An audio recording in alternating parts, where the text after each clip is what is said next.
Daddy job వచ్చింది daddy, రేపే joining. సంతోషం తల్లి.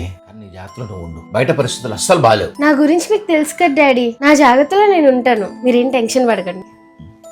డాడీ ఆఫీస్కి వెళ్ళొస్తాను. జాగ్రత్తమ్మా. నాన్న వెళ్ళొస్తాను. కుంకుమ పెట్టుకుని వెళ్ళొచ్చు కదమ్మా. అంటే ఈ డ్రెస్ కి బొట్టు సెట్ అవ్వదు డాడీ, అయినా ఇదే ట్రెండ్. ఎలా ఉన్నాను? బాగున్నావు తల్లి. బాయ్. ఆ, డాడీ ఆఫీస్ స్టార్ట్ అవుతున్నా. అదేంటమ్మా, మొన్న కుంకుమ బుట్ట లేకపోయిన బుట్టన్నా ఉంది, ఇప్పుడు అది కూడా లేదు. ఈ డ్రెస్ కి అసలు బొట్టు సెట్ అవ్వదు డాడీ. Daddy bye daddy. అక్కడ జాబ్ జాయిన్ అయినప్పుడు ఎలా ఉన్నావు, ఇప్పుడు ఎలా ఉన్నావు? బొట్టు తీసేసావు, చున్ని తీసేసావు, ఇప్పుడేమో బట్టలు కూడా లేకుండా పోతున్నావు. అసలు ఇప్పుడు ఏమేం డాడీ, వెళ్ళేది నా ఫ్రెండ్స్ బర్త్డే పార్టీకి కదా, వాళ్ళంతా నా ఫ్రెండ్సే. బయట జనాలు అందరూ ఒకేలా ఉండరు, మన జాగ్రత్తలో మనం ఉండాలి. ఏం డాడీ మీ ప్రాబ్లం? నా మీద నమ్మకం లేదా? నాకు నచ్చినట్టు నేను ఉంటా.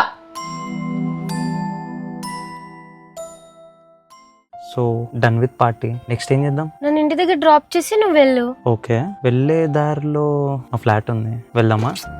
ఏ పిచ్చా నీకు? ఏమైంది ఇప్పుడు? హాట్ కనిపిస్తున్నావు కాబట్టి అడిగాను, దాంట్లో తప్పేముంది? ఏయ్ సారీ డాడీ, నా తప్పేంటో నేను తెలుసుకున్నా.